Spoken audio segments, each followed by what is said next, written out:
1889 di Yogyakarta lahirlah seorang bayi laki-laki bernama Raden Mas Suwardi Surya Ningrat. Ia anak bangsawan yang rendah hati dan suka belajar. Sejak kecil ia ingin tahu banyak hal. Saat Suwardi kecil, ia sangat gemar membaca dan suka bertanya. Ia merasa heran. Kenapa ya? Kok hanya anak-anak kaya yang bisa sekolah?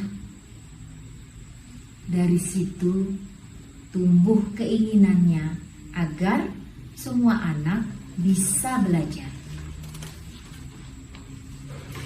Ia sering melihat anak-anak harus bekerja membantu orang tua. Sementara ia bisa sekolah. Hatinya sedih dan mulai bertekad.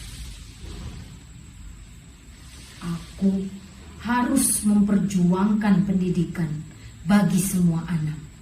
Tekadnya dalam hati. Saat remaja, Suwardi rajin menulis. Ia membela rakyat lewat tulisannya. Dan ia mulai dikenal sebagai anak muda yang berani menyuarakan keadilan. Tulisan berjudul Als ik een Nederlander was membuat penjajah marah besar karena menegur ketidakadilan mereka. Artikel ini kemudian dilarang beredar. Nah, karena tulisannya, Suwardi akhirnya dibuang ke Belanda.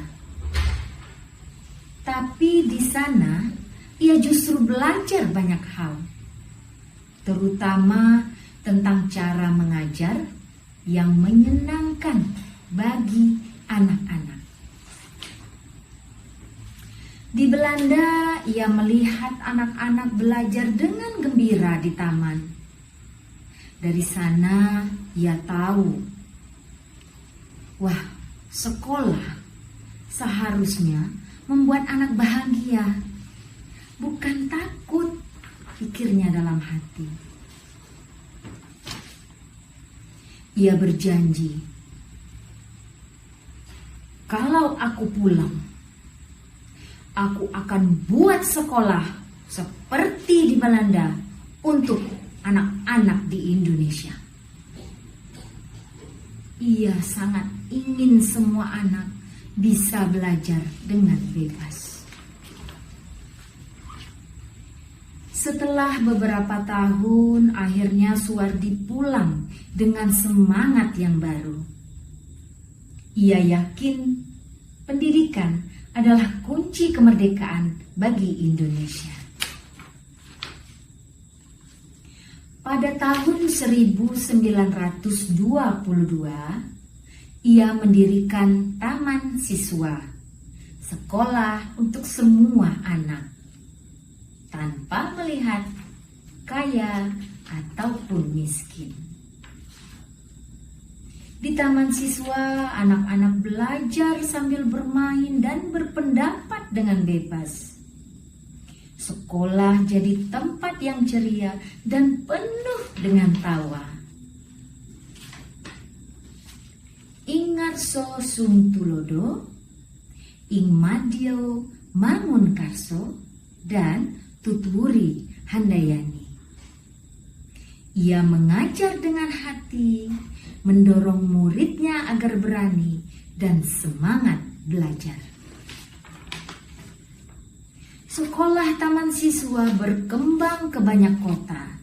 Guru-guru muda ikut menyebarkan semangat belajar untuk mencerdaskan bangsa Indonesia. Suwardi mengganti namanya menjadi Ki Hajar Dewantara agar lebih dekat dengan rakyat Indonesia. Namanya pun menjadi simbol perjuangan pendidikan.